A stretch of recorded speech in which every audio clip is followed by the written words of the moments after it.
मेरे प्यारे बच्चों, आप सभी को नमस्कार। राम कुमार, कविन, निशांत, विवेक, गुल। सर, आप हंस क्यों रहे हैं? नहीं, मैं हंस इसलिए रहा हूं कि मैं लगभग हर क्लास से पहले 1-2 मिनट के लिए वो देखता हूँ डॉक्टर मसूर गुलाटी का पुराने वाली वीडियोस। मेरे को बड़ा अच्छा लगता है उसकी कॉमेडी। तो उसकी कॉमेडी सुन सुन के मेरे को मतलब बड़ा मोटिवेशन सा मिलता है। मोटिवेशन क्या, रिलैक्स फील होता है। तो वो अभी देखा तो इसीलिए खुश हो रहा हूँ। मेरे प्यारे बच्चों, आप सभी को नमस्कार। आप सभी का स्वागत है इस सेशन में। पीयूष, आर्यन, काजल, पायल, रवि, अंशु, रोहित, नितेश, रवि, केविन, बहुत बढ़िया नाम, रोहित, नवदीन, अमित, निशांत, अभिषेक, अंशुल। मेरे प्यारे बच्चों, आप सभी को नमस्कार। आप सभी का स्वागत है इस सेशन में। आइए आगे बढ़ते हैं। तो आज हम जो सीखने जा रहे हैं वो बहुत काम की चीज सीखने जा रहे हैं मेरे दोस्त। और वो काम की चीज ये कि आज हम इंस्टॉलमेंट सीखने जा रहे हैं। इंस्टॉलमेंट को हिंदी में कहते हैं किस्त। किस्त। मेरे नन्हे मुन्ने बच्चों, जब आप किसी से कोई पैसा उधार लेते हैं और अगर उस पैसे को आप एक साथ चुकाने में सक्षम नहीं है, तो आप उस आदमी को बोलते हैं कि भैया, मान लो मैंने 100 रुपये उधार लिया है और आप इंटरेस्ट के साथ मुझसे वापसी लोगे पैसा 2 साल बाद, तो मेरे से इकट्ठा नहीं चुकाया जाएगा। तो ऐसा करो कि हर साल कुछ पैसा मेरे से ले लिया करो। हर साल मेरे से कुछ पैसा ले लिया करो। तो मोटी बात यह है मेरे बच्चे कि एक एग्जाम्पल से समझाता हूं। एक शब्द होता है प्रिंसिपल। प्रिंसिपल, जिसे हिंदी में हम कहते हैं मूलधन। और एक शब्द होता है अमाउंट। अमाउंट, इसे मेरे बच्चे हम कहते हैं मिश्र धन। इसे मेरे नन्हे मुन्ने प्यारे बच्चों हम क्या कहते हैं? मिश्र धन। जो अमाउंट होता है मेरे भाई, वो क्या रहता है? अमाउंट बेसिकली होता है प्रिंसिपल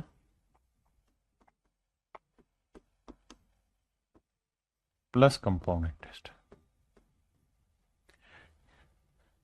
साधारण ब्याज है तो मेरे बच्चे मिश्र धन होता है मूलधन जमा ब्याज। अब मेरे दोस्तों, ये सिर्फ शब्दों का खेल है।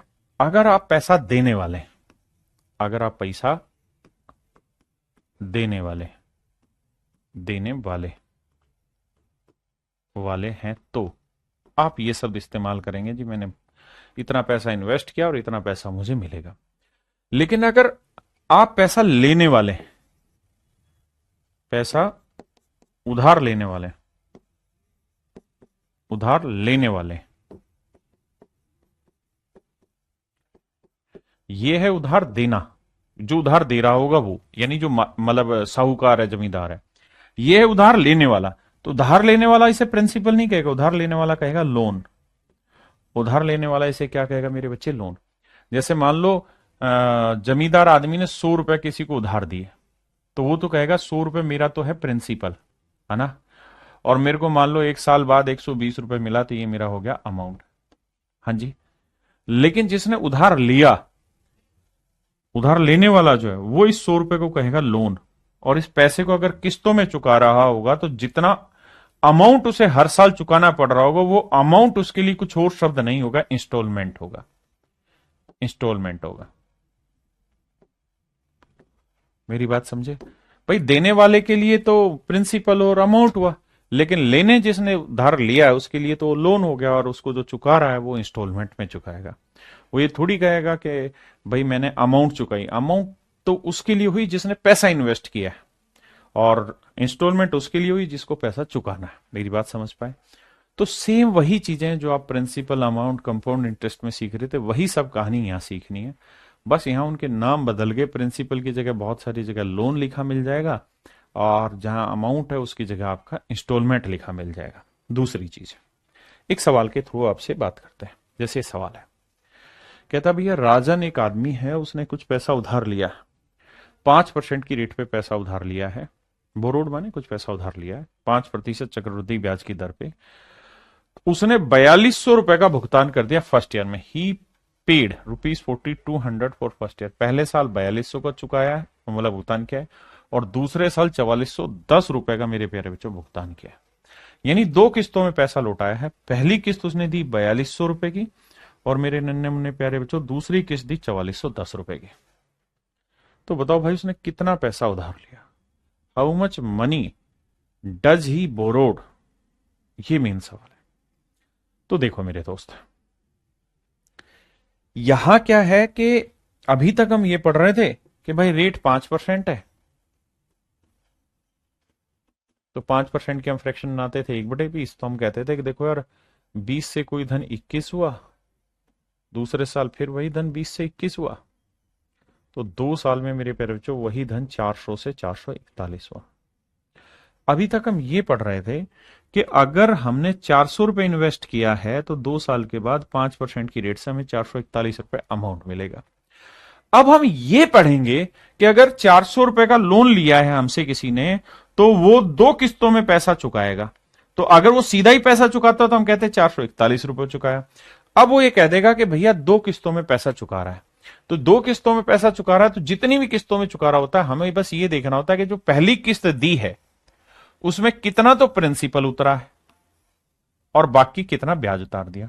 जो दूसरी किस्त दी है उसमें कितना प्रिंसिपल उतरा और कितना ब्याज उतरा। बस ये कहानी हमें चेक करनी होती है। सवाल पे आता हूं।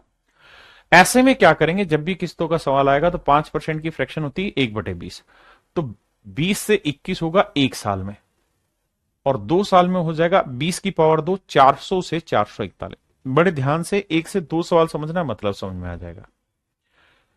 इसका मतलब यह हुआ कि भाई दूसरे साल के आखिर में अगर वो 441 यूनिट की किस्त देगा, ध्यान देना 441 यूनिट की किस्त देगा, तो एक्चुअल में उस 441 में उसने उधार लिया हुआ था 400, और बाकी 41 यूनिट देगा वो ब्याज के।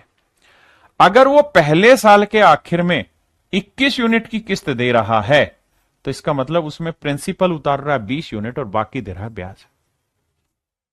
चक्रवर्ती ब्याज में जो पीछे हम पढ़ रहे थे उसमें और इसमें बस इतना ही डिफरेंस है और कुछ नहीं है। यहां दो किस्तें होंगी, 3 किस्तें होंगी, तो इसका मतलब तीसरी किस्त जो दे रहा है उसमें प्रिंसिपल कितना उतरा, यहां दूसरी किस्त में प्रिंसिपल कितना उतरा, पहली किस्त में प्रिंसिपल कितना उतरा। जैसे इस सवाल की बात करें तो कह रहा है पहली किस्त है 4200 रुपए, तो भैया 21 यूनिट रिप्रेजेंट कर रहा है 4200 रुपए को, क्योंकि पहली किस्त 4200 रुपए। दूसरी किस्त है बाबू 4410 रुपए, ये रुपए है। ठीक है जी। तो मेरे बेटे एक बात बताओ, अगर पहली 21 यूनिट की इंस्टॉलमेंट चुकाएगा तो उसमें पैसा कितना देगा, लोन कितना उतार देगा? 20 यूनिट। ये लोन हुआ और ये किस्त हुई, किस्त हुई। तो पहली जो 21 यूनिट की लोन, मतलब माफ करना गलत बोल रहा हूं, पहली 21 यूनिट की जो इंस्टॉलमेंट जाएगी उसमें लोन कितना उतरा? 20 का, जबकि 21 यूनिट नहीं 4200 है, तो एक यूनिट की वैल्यू 200 है। तो भैया समझ रहे हैं ना, भाग दे देंगे। तो 20 यूनिट की वैल्यू 20 गुना 200, ये आएगा 400, 4000 माफ करिएगा। यानी इसका मतलब ये हुआ कि पहली जो 4200 रुपए की इंस्टॉलमेंट गई है ना पहले साल के आखिर में, उसमें कर्जा तो 4000 ही उतरा, बाकी 200 तो ब्याज दिया उसने। जो दूसरी 441 यूनिट की इंस्टॉलमेंट गई वो रिप्रेजेंट करा 4410, तो एक यूनिट की वैल्यू 10। यानी जो दूसरी 4410 की इंस्टॉलमेंट गई है उसमें कर्जा केवल कितना उतरा है? 4000। तो इसका मतलब ये हुआ कि दो किस्तों में उसने अगर कर्जा खत्म किया है तो कर्जा जो खत्म हुआ वो कितने का हुआ? 8000। यानी उसने 8000 रुपए का कर्जा लिया होगा जिसको उसने उतार दिया। कितने रुपए देके? 8000 नहीं यार, फालतू रुपए दिए, फालतू रुपए देके उस कर्जे को उतार दिया। अब मुझे बताइए कितने बच्चे समझ गए? थोड़ा समय लगेगा 2-3 सवालों को घुमाने में, उसका टिपा टिप हो जाओगे आप। कह रहा है भाई 10% की दर से दो किस्तों में पैसा चुकाया, पहले साल के आखिर में, दूसरे साल के आखिर में। उसने 2 वर्षों में कितना अधिक धन चुकाया? How much more he paid in 2 years. देखो इस शब्द को ध्यान से देखना, how much more he paid in 2 year, कि भाई 2 सालों में उसने कितना पैसा ज्यादा चुका दिया। उसने, बहुत ध्यान से पढ़ो, जिसका भी बेसिक अच्छा है प्लीज मेक श्योर कि आप लाइव क्लास में अपना समय खराब ना करें, क्योंकि मुझे हर बच्चे को समझाना है, इसलिए मैं बहुत धीरे धीरे बताता हूं। आप तेज हैं तो आप 2x 3x 1.5x स्पीड पे इन चीजों को समझिए। उसने कहा कि भाई बताओ 2 साल में जो उसने 2 किस्तों में कर्जा उतारा है, पहली किस्त 2200 की दी, दूसरी किस्त 6050 की दी, इसमें कितना ज्यादा धन चुकाया है। ज्यादा धन का मतलब है कि कितना इंटरेस्ट चुकाया है। इस बात को सीधा सीधा ना कह के उसने कह दिया कितना इंटरेस्ट चुकाया। तो आप ये करो कि 10% की फ्रैक्शन 1/10, तो पहले साल 10 से कोई चीज 11 हुई, दूसरे साल क्या करें, 10 का वर्ग 100 और 11 का वर्ग 121। इसका मतलब ये हुआ कि भैया, ये भैया, दूसरे साल के आखिर में अगर 121 यूनिट की किस्त दे रहा है तो उसमें मूलधन जा रहा है मात्र 100 यूनिट, लोन उतर रहा है 100 यूनिट, तो बाकी 21 यूनिट का क्या उतार रहा है, वो ब्याज उतार रहा है। जो पहली 11 यूनिट की किस्त गई है उसमें सच मायने में मूलधन तो, लोन तो 10 ही यूनिट का उतर रहा है, तो 1 यूनिट एक्स्ट्रा का क्या उतर रहा है भैया, ब्याज, तो 1 यूनिट एक्स्ट्रा का ब्याज उतर रहा है। हाँ जी। अब ये बताओ कि दूसरी किस्त 1210 नहीं 6050 है, भाग दोगे, और पहली किस्त है भैया 2200 रुपए। तो मेरे बेटे 11 यूनिट रिप्रेजेंट कर रहा है 2200 रुपए, तो 1 यूनिट की वैल्यू 11 दूनी 22, 200 रुपए। तो इससे भाग देंगे तो 1 यूनिट की वैल्यू 50 है। 1 यूनिट 50 और 1 unit 200। Is this okay for everyone? क्या मेरे नन्हे मुन्ने बच्चों आपके लिए बात सही है? आपने कहा जी ठीक है, मान ली बात। अब अब बेटा ये बताओ, 1 यूनिट यहां 200 था तो इस 1 यूनिट की वैल्यू 200। इसका मतलब पहली किस्त में तो 200 रुपए ब्याज चुकाया। अब 121 यूनिट इतना, तो 1 यूनिट 50, तो दूसरी किस्त में 21 गुना 50 यानी 1050 रुपए ब्याज चुकाया। दूसरी किस्त में दूसरी किस्त में 1050 रुपए ब्याज चुकाया, यानी 1250 रुपए का ब्याज चुकाया।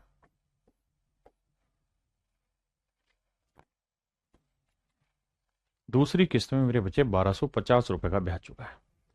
क्या आप सहमत हैं इस बात से? जल्दी से बताइए, हाँ या ना।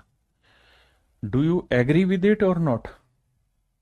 आपने कहा जी ठीक है, 1250 रुपए ज्यादा चुका दिए, यही उसका इंटरेस्ट। अगर पूछता कर्जा कितना उतारा, तो 1 यूनिट 200, तो 10 यूनिट 10 गुना 200 यानी 2000 का कर्जा यहां उतारा है, और 50 से गुना करते तो भैया 5000 का कर्जा यहां उतारा है, यानी सर 7000 का उसने कर्जा उतारा है।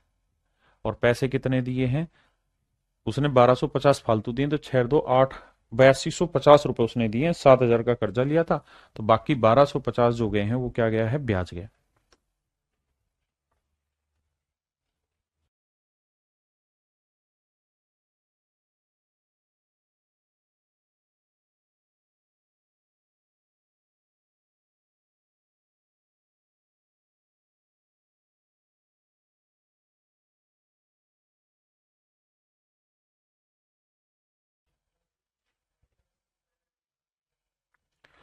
भैया रेट है 20%, 20% की फ्रैक्शन क्या होगी, 1/5, है ना। देखो यार, कुछ धनराशि उधार ली उसने, 600 रुपए का भुगतान पहले साल, 1080 का भुगतान दूसरे साल, 2160 का भुगतान तीसरे साल किया। 3 वर्षों में कितना ब्याज चुका है, देखना भाई ध्यान से, थोड़ा सा बड़ी कैलकुलेशन होगी, बट मेक श्योर समझ में आ जाएगा आपको। आइए देखिए, पहले साल 5 से कोई धन 6 होगा, दूसरे साल यानी 2 साल बाद, दूसरे नहीं 2 साल, दूसरे साल भी 5 से 6 ही होना है, लेकिन मैं दूसरे नहीं 2 साल में 25 से 36 होगा, और 3 साल बाद 125 से 216 होगा। बिल्कुल जेन्युइन बात है सर। अब आप ये देखिए कि 6 यूनिट रिप्रेजेंट कर रहा है पहली किस्त, 36 यूनिट रिप्रेजेंट कर रहा है दूसरी किस्त, 216 यूनिट रिप्रेजेंट कर रहा है तीसरी किस्त। और उसने पूछा कितना ब्याज चुकाया, तो मेरे बेटे ऐसे करो कि यहां कितना ब्याज गया ये निकाल लो, तो 16 ये और 75 ये, 6 5 11 7 1 8, 91 यूनिट का ब्याज गया। 5 1 6 नोट, तो 11, 91 यूनिट ब्याज यहाँ गया। यहाँ कितना ब्याज गया, 25 और 36, 11 यूनिट का ब्याज यहाँ गया। 5 और 1 6, 1 यूनिट का ब्याज यहाँ गया। अब पहली किस्त है मेरे बच्चों 600 रुपए, ध्यान देना, पहली किस्त है 600 रुपए, दूसरी किस्त है सर 1080 रुपए, और तीसरी किस्त है मेरे बच्चे 2160 रुपए। अब आप ये उम्मीद मत करना कि मैं बहुत धीरे धीरे एक एक यूनिट की वैल्यू निकाल के धीरे धीरे आपको समझाऊं। आप काफी कुछ सीख चुके हैं, तो you must have to be very much fast at that point. अब ये बताओ, ये कितना गुना है? 10 गुना। तो ये ब्याज 910 हो जाएगा, पहली चीज। ये 36 का कितना गुना है? भाग दोगे 36 थी 108, 30 गुना। तो यहाँ 11 को 30 से गुना करोगे, 11 3 33, 330 रुपये ब्याज यहाँ चुकाया। यहाँ 6 का कितना गुना है? 100 गुना। तो यहाँ 1 का 100 गुना करेंगे तो 100 रुपये ब्याज यहाँ चुकाया। 3 और 1 4, 9 और 3 12 और 1 13। इसका मतलब मेरे नन्हे मुन्ने बच्चों 1340 रुपए का कुल मिला के ब्याज चुकाया। अब बताइए कितने बच्चे समझ गए? आइए आगे। यानी 1 साल है पावर 1 करो, 2 साल का है तो पावर 2 करो, 3 साल का है तो पावर 3 करो। इससे पहले इस पे आ जाओ। ता ता ता ता ता, जिंदगी ये सफर है तू आना चल त्या हो तितने दाना।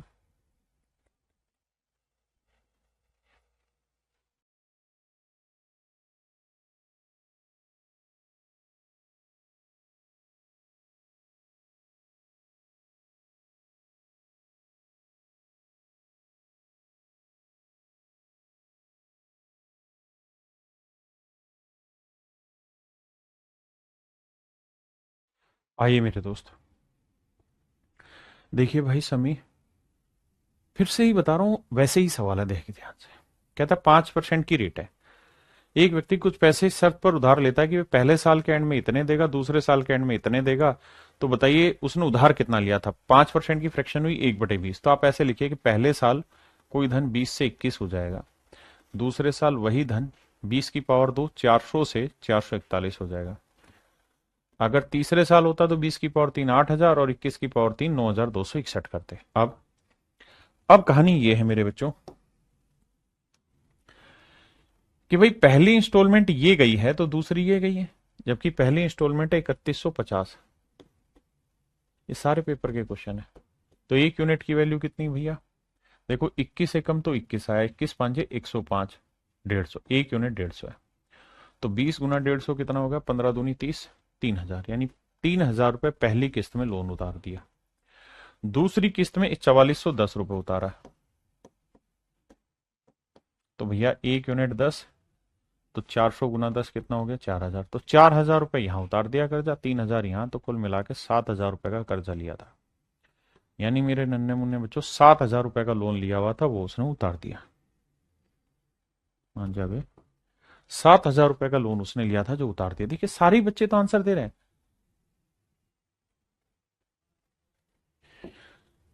गुल भाई, पढ़ाई में ध्यान लगा, इन चीजों में कुछ नहीं है।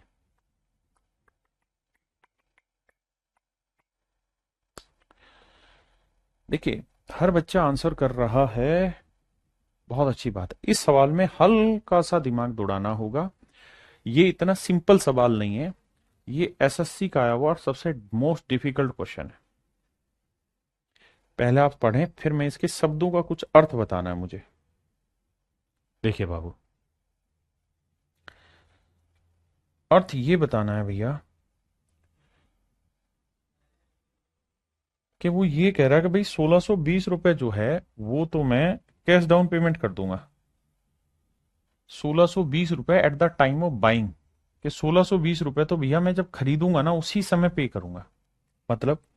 मतलब ये हुआ कि किसी चीज की कैश का कोई प्राइस है, मान लीजिए किसी आर्टिकल का प्राइस ही है, कैश प्राइस ही है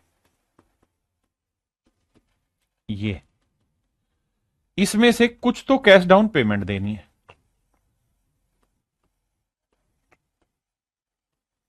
कुछ तो कैश डाउन पेमेंट करनी है।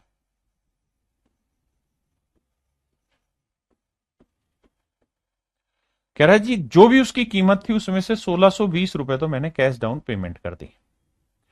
अब बाकी जो पैसा बचा उसका मैंने लोन ले लिया, बाकी जो पैसा बचा उसका मैंने ले लिया लोन। कह रहा कीमत कुछ और थी, 1620 हमने उसमें से दे दिया, बचे हुए का मैंने करा लिया लोन। अब तो बेटा ये देखो, रेट है 10%।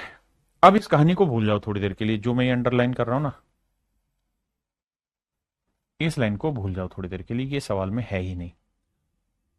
बाकी सब जो आप पढ़ रहे हो वैसे ही पढ़ते रहो और आगे सवाल को करिए। इस लाइन को भूल के सवाल करिए।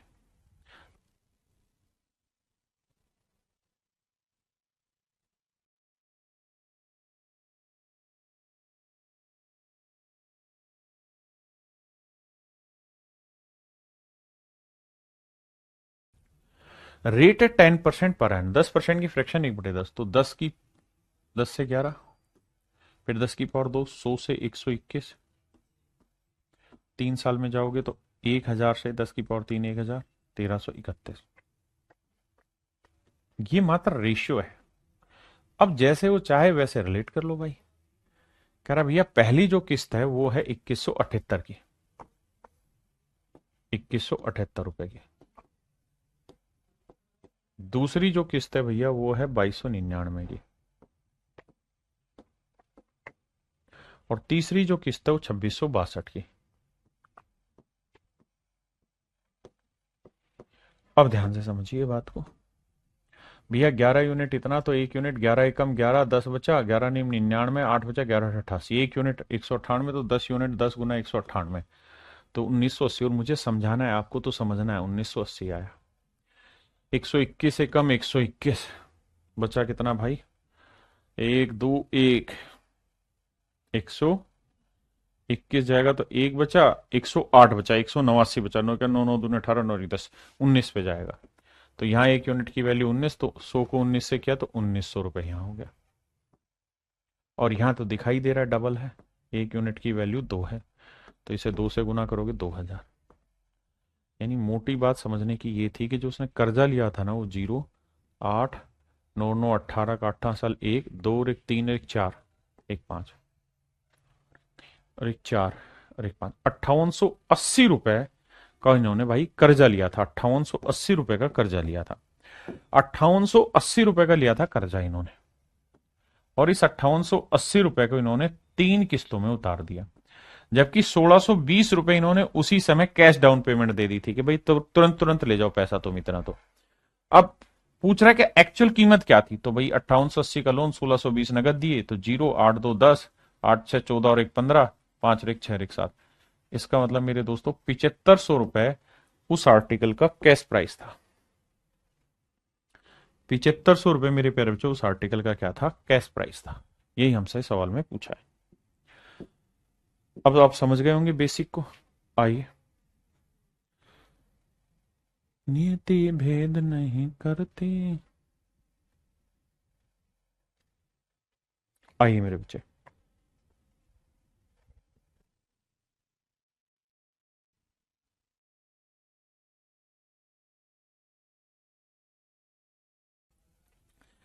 सवाल में कह रहे हैं loan has to be return in two equal yearly instalment each of rupees. जिन शब्दों पे मैं गोले बना रहा हूं इनको ध्यान से देखना। 44,100 रुपए की 2 बराबर किस्तों में हम पैसा चुका रहे हैं। इस बार कंडीशन जोड़ी कि भाई किस्तें बराबर होनी चाहिए। 2 बराबर किस्तों में, 2 बराबर किस्तों में किसी ऋण को 44,000 रुपए की 2 बराबर किस्तों में वापसी करना है। रेट ऑफ इंटरेस्ट 5% है। तो भैया भुगतान किया गया कुल ब्याज ज्ञात करिए। देखिए पहला काम, 5% की फ्रैक्शन क्या होती है साहब, 1/20। तो आप लिखोगे 1 साल में कोई धन 20 से 21 हो जाएगा, 2 साल में वही धन 400 से 441 हो। अब देखिए मेरे बच्चे, अगर उसने इंस्टॉलमेंट डायरेक्ट दे रखी दोनों तो डायरेक्ट कर दिया, लेकिन उसने डायरेक्ट नहीं दी। उसने कहा क्या कि भैया दोनों इंस्टॉलमेंट बराबर है, यानी जितनी पहली इंस्टॉलमेंट है उतनी दूसरी है, तो बराबर करो। कैसे बराबर हो सकते हैं दोनों, तो सर इसे 21 से गुना कर दो, इधर भी 21 से गुना कर दो। तो ऐसा करने पे ये हो जाएगा कि पहली अगर 420 रुपए का कर्जा उतार रहे हो तो देना पड़ेगा 441 रुपए। यानी पहली 441 रुपए की इंस्टॉलमेंट उतारोगे या 441 यूनिट की इंस्टॉलमेंट दोगे तो उसमें प्रिंसिपल उतरेगा मात्र 420, और जो दूसरी 441 यूनिट की इंस्टॉलमेंट उतारोगे उसमें प्रिंसिपल उतरेगा 400। क्या मेरी बात समझे कि नहीं समझे? आपने कहा जी ठीक है। अब अब बेटे इसको ब्रेक करना है तो दो हिस्सों में यहां से ब्रेक होगा। पहला तरीका तो यह है कि भाई अगर हर एक इंस्टॉलमेंट, ईच इंस्टॉलमेंट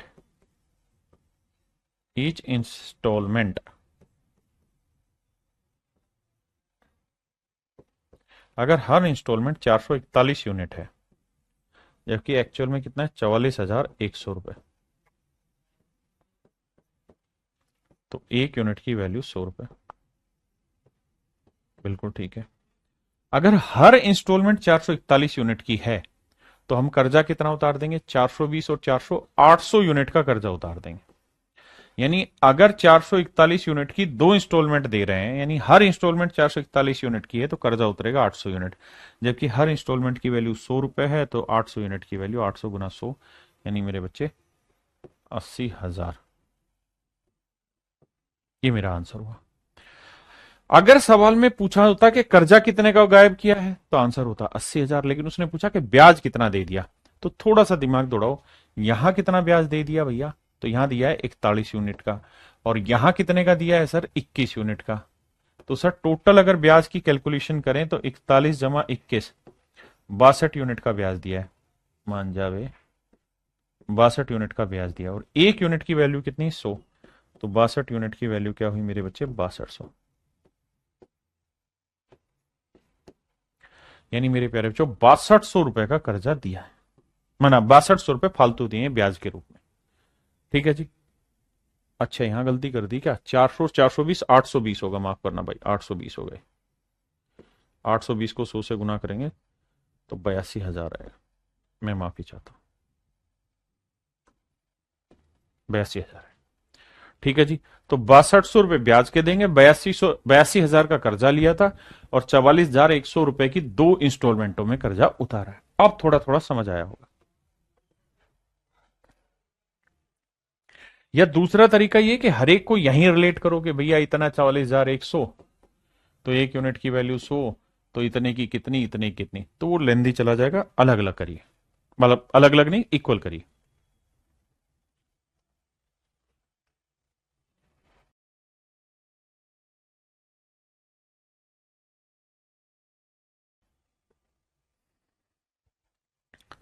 देखिए भाई कुछ शब्द हैं जो बहुत गहरे हैं, इसमें गहरा घाव देंगे। पहला घाव ये है,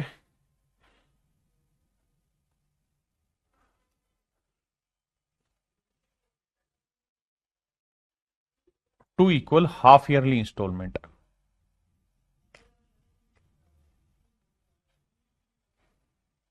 अर्धवार्षिक किस्तें, इन शब्दों को ध्यान से देखिए कि दो इंस्टॉलमेंट दिए लेकिन दोनों की दोनों हाफ ईयरली हैं, तो मेरे बच्चे फिर आपको रेट भी हाफ ईयर करना पड़ेगा। 8% है पर प्रति वर्ष थी, 8% पर एनम थी, तो आपको रेट करनी पड़ेगी 4%, आधी हो जाएगी हाफ ईयर में, पर हाफ ईयर, 4% पर हाफ ईयर। मेरे प्यारे बच्चों 4% की फ्रैक्शन 1/25, 4% की फ्रैक्शन 1/25, तो 25 से कोई धन 26 बना।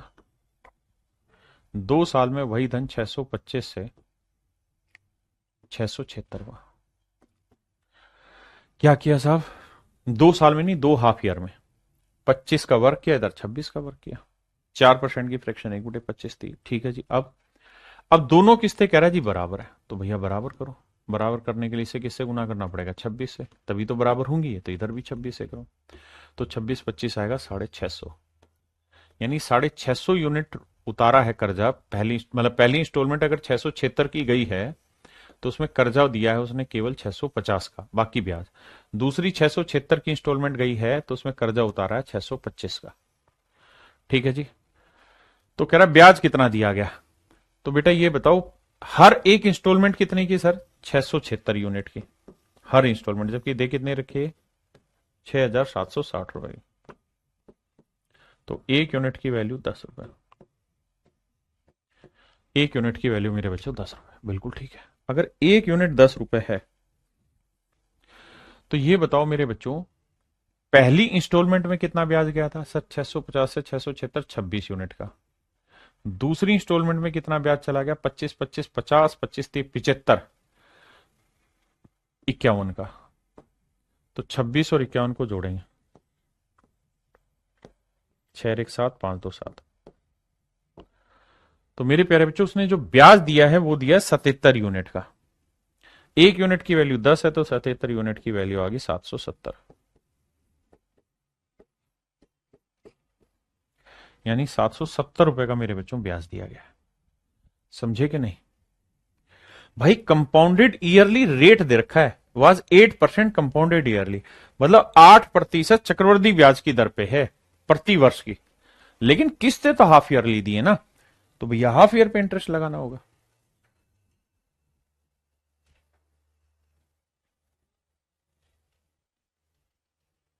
देखो जी 10% है तो 10% की फ्रैक्शन 1/10, 10 से 11 हुआ, अगले साल फिर 100 से 121 हुआ। अब मजे की बात यह है मेरे बाबू कि दोनों को सेम करना है, क्योंकि ऐसा मैं नहीं कह रहा, सवाल कह रहा है कि दोनों इंस्टॉलमेंट सेम करो। तो सेम करने के लिए 11 से गुना करना पड़ेगा, तो इधर भी। तो अगर पहली किस्त 121 यूनिट की गई है तो उसमें कर्जा उतारा है 110 का, दूसरी 121 की किस्त है तो उसमें कर्जा उतारा है मेरे भाई 100 का।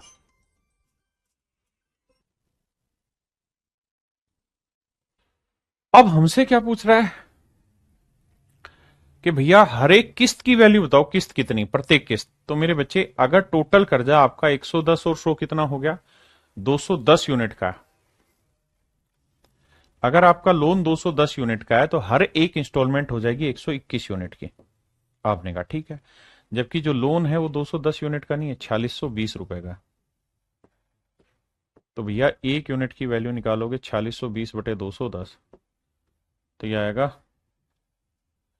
21, जीरो से तो जीरो गया, 21 दूनी 42 आया और 21 दूनी 22 आया, तो गुना 22 करेंगे भाई। तो देखो यार 11 का 1331 को 2662 आंसर आएगा। ये मेरे बच्चे मेरा आंसर आ गया। उसने इस बार क्या दिया? लोन अमाउंट दिया हुआ है, तो कह रहा है कि हर एक इंस्टॉलमेंट कितने की होगी वो बताओ।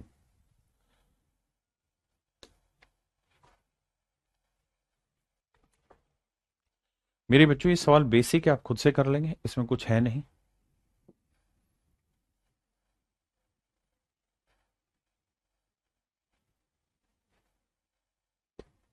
ये पेपर के सवाल है, इसे मैं बता देता हूं। मतलब बेसिक सा ही सवाल है, कुछ है नहीं खास। आओ जरा समझो। कहता है जी रेट है 10%, एनुअली हमने दो इंस्टॉलमेंट दिए, तो 10% से करोगे मेरे बच्चे, 10 से 11 करोगे, 100 से 121 करोगे। हाँ जी। अब कह रहा है दोनों इंस्टॉलमेंट बराबर करनी है, तो भैया इधर भी 11 से कर दो, इधर भी 11 से कर दो। तो पहली इंस्टॉलमेंट 110 यूनिट की होगी, तो दूसरी इंस्टॉलमेंट 121 यूनिट की होगी। अब आ जाइए। अब कह रहा है हर एक किस्त जो है वो 5808 की है, तो 121 यूनिट जो है हर एक किस्त की वैल्यू है, वो रिप्रेजेंट कर रहा है 5808 को। तो एक यूनिट की वैल्यू बटे 121। देखो मेरे भाई काटेंगे तो 11 से काटेंगे, 11 11 121, 11 से काटेंगे 11 5 55, बचा कितना भाई? 3, 11 दूनी 22, 11 88, फिर 11 से काटेंगे 11 चौक 44, भैया बचा कितना? 8, 11 88, तो एक यूनिट की वैल्यू आई 48। ठीक है जी। तो सवाल में कह रहा है कि इस योजना के लिए लिए जाने वाला कुल ब्याज का, तो भैया ये बताओ यहां कितना ब्याज गया? 11 यूनिट। यहां कितना ब्याज गया? 21। तो 11 और 21 कितना हुआ भाई? 11 जमा 21, ये हो गया साहब 32। तो एक 3 एक और एक 2, 32 यूनिट ब्याज हुआ। एक यूनिट की वैल्यू कितनी? 48। तो इतना ब्याज है टोटल। अब कह रहा है कुल ब्याज का 60% बताओ क्या होगा। तो 60% की फ्रैक्शन क्या होती है जी? 60% होता है साहब 3/5। अब कैलकुलेट करना है। अब कह रहा है नियर अबाउट वैल्यू बताओ क्या होगी। नियर अबाउट वैल्यू बताओ मेरे बच्चे क्या होगी।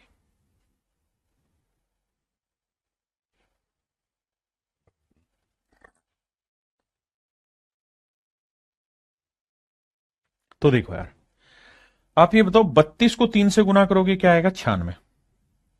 आप कहोगे ठीक बात है, 32 दिया होता है 96, मैं इसे 96 लिख दूं, कोई गुनाह तो नहीं है? नहीं सर। अब 5 को काटोगे तो अगर यहां 95 लिखा होता तो आंसर आता 19, हाँ जी, लेकिन यहाँ 96 लिखा है तो आंसर आएगा 19 पॉइंट समथिंग। आपने कहा बिल्कुल ठीक है, आंसर आना है 19.2। बिल्कुल ठीक है। अब मेरे बच्चे 19 को 48 से करेंगे, तो 19 को 48 से करेंगे तो 19 आठे 152, असल 15, 19 चौक 76 और 15 आएगा 91, 912। यानी उत्तर 912 से बड़ा होगा। अब पॉइंट दो निकालना है, 48 का पॉइंट दो, तो 48 का पॉइंट एक क्या हो जाएगा, 0.48। भाई 48 को ध्यान से देखना, 48 को पॉइंट दो से कैलकुलेट करना है, 0.2 से। तो 48 का दो गुना होगा 96, 96 का हो गया 9.6। हाँ है ना, 9.6, तो 9.6 और वैल्यू हो जाएगी। भाई 19 को 48 से गुना कर दिया, पॉइंट टू को भी 48 से करेंगे तो ये आएगा 9 और 2 11, एक और एक दो, 921.6। यानी लगभग जो आंसर आएगा मेरे बच्चों किसका आएगा, 922 के, 922 के बराबर आएगा। देखिए कैलकुलेशन छोटी छोटी खुद करो।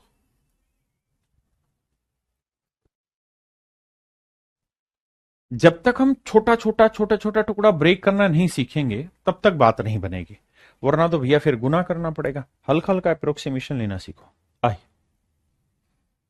कह रहा है 210 रुपए की राशि कर्ज पर ली गई, जिसे दो बराबर किस्तों में अदा किया जाना है। यदि ब्याज की अदायगी 10% वार्षिक जाए तो।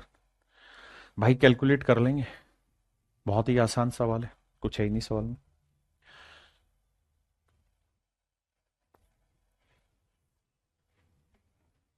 ये भी आसान है, कर लेंगे, सेम ही टाइप है, कुछ नया बनने दो।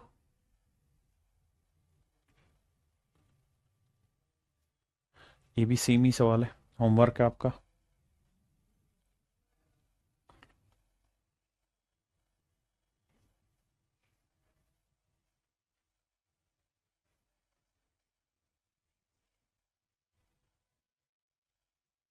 देखो यार, कह रहा है रजनीश ने 1500 रुपये भैया उधार लिए।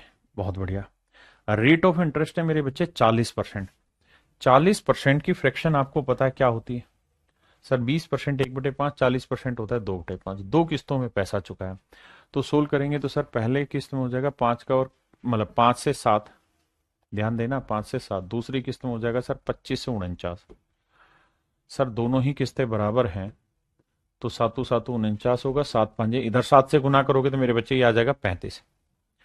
इसका मतलब ये हुआ कि जो पहली किस्त गई है 49 यूनिट की, उसमें कर्जा उतार दिया 35 का। जो दूसरी 49 की किस्त गई है उसमें कर्जा उतारा है मेरे भाई 25 का। तो टोटल आपका कर्जा कितना हुआ, 3 2 5, 60 यूनिट का कर्जा हुआ है। और 60 यूनिट का नहीं, टोटल कर्जा है 1500 का। तो भैया 1 यूनिट की वैल्यू बटे 60 करेंगे, 0। तो 1 यूनिट की वैल्यू आई 25। अब कह रहा है भैया हर एक किस्त की वैल्यू बताओ, तो हर एक किस्त कितने की थी मेरे बच्चे, 49 यूनिट की। 1 यूनिट की वैल्यू 25। अब देखो, अगर यहां 50 होता तो 25 5 125, 25 5 125, यानी 1250 मेरा आंसर होता। यानी 1250 से छोटा आंसर होगा थोड़ा ही, ये 1250 से छोटा नहीं है, ये नहीं है, ये नहीं है, तो यही बचा।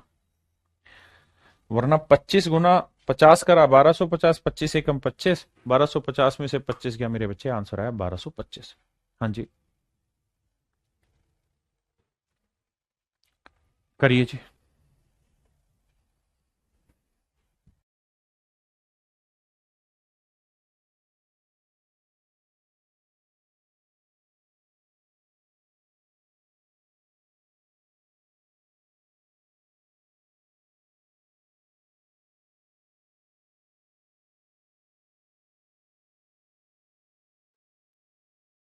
आइए मेरे बच्चे, देखिए मेरे भाई सवाल में क्या करा एक आदमी ने बाइक खरीदी और वादा किया कि वह 20% की दर पर 10,800 रुपए की 3 बराबर किस्तों में पैसा चुकाएगा।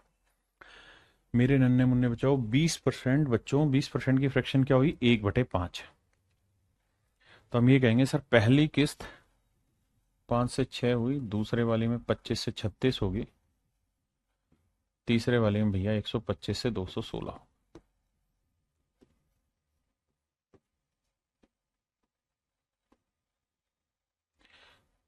दिक्कत ये कि तीनों बराबर की है उसने, तो तीनों बराबर कैसे करें? सब उसका तरीका यह है कि 36 को 6 से गुना करोगे 216 बन जाएगा, और 6 को 36 से करोगे तो 216, क्योंकि 6 की पावर 1 है, 6 की पावर 3 है, बराबर हो गई। इधर 6 से किया तो इधर भी 6 से करो, इधर 36 से तो इधर भी 36 से। यानी पहली किस्त 216 की है तो उसमें कर्जा गया है 180 का क्लियर। दूसरी 216 की है तो कर्जा गया है 150 क्लियर। तीसरी 216 की है तो कर्जा गया है 125 क्लियर। यानी मेरे लाला कुल मिला के ध्यान दोगे तो भैया 5, 8 5 13 और 2 15, 5 4 साल, 1 3 और 1 4, 455 यूनिट का अगर आपने कर्जा लिया है तो ईच इंस्टॉलमेंट हर किस्त हो जाएगी 216 यूनिट की, जबकि हर एक किस्त है 10,800 रुपए की। तो मेरे बच्चों एक यूनिट की वैल्यू आएगी 10,800 बटे 216, इससे काटेंगे तो आएगा 50। हाँ जी, एक यूनिट की वैल्यू 50, तो इतने यूनिट की वैल्यू गुना 50। 5 5 25, 5 5 25 और 2 27, 5 चौक 20 और 2 22, 22,750 रुपये। 22,750, यानी जो कर्जा लिया गया था वो 22,750 का लिया गया था मेरे बच्चे।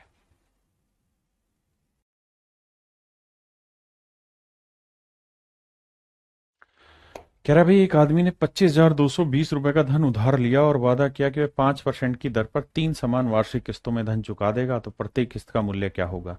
मेरे बच्चों सेम वही होगा भाई। 5% की रेट है, 3 इक्वल इंस्टॉलमेंट है, प्रिंसिपल दे रखा है, नहीं लोन दे रखा है कि भाई 25,220 रुपए उधार लिए, तो कहता है जी हर एक इंस्टॉलमेंट की वैल्यू बताइए। पिछला सवाल भी सेम ही था, बस उसमें क्या था कि हर एक इंस्टॉलमेंट दे रखी थी, ये पूछा था सेम ही डाटा आना है, तो 455 यूनिट 25,000 जो बोल रहा है उसको रिलेट करेगा, तो 216 की वैल्यू क्या आएगी। तो सेम ही सवाल है मेरे बच्चों। मेरे प्यारे बच्चों आज के लिए इतना ही रखते हैं। थैंक यू, आप सभी का धन्यवाद बहुत बहुत। बाकी फिर आपसे कल मिलते हैं। Thank you, have a nice day to everyone. धन्यवाद। अब आपका इंस्टॉलमेंट मेरे बच्चों अब आपका खत्म हो गया है यहाँ पे, ठीक है। अब कंपाउंड इंटरेस्ट में आगे के हिस्से में स्टार्ट कराऊंगा, जहां पे मैं आपसे बात करूंगा किन किन चीजों पर। आपसे एक तो मुझे सक्सेसिव वाला मेथड बताना और एक पास्कल रूल समझाना है। तो ये दो नियम बताएंगे, 2 क्लास और होगी, उसके बाद दन दनाते आपके लिए खत्म हो जाएगी। दूसरी चीज, अगर आप बेसिक बच्चे हैं तो अभी तक जो पढ़ाया इससे बाहर पेपर में कुछ भी नहीं आएगा, इतना ही आप पढ़िए। लेकिन अगर आपके अंदर थोड़ा सा भी दम है समझने का, तो आगे की जो क्लासें होंगी समझिए वो सिर्फ और सिर्फ आपके लिए होंगी। चलिए मेरे बच्चे,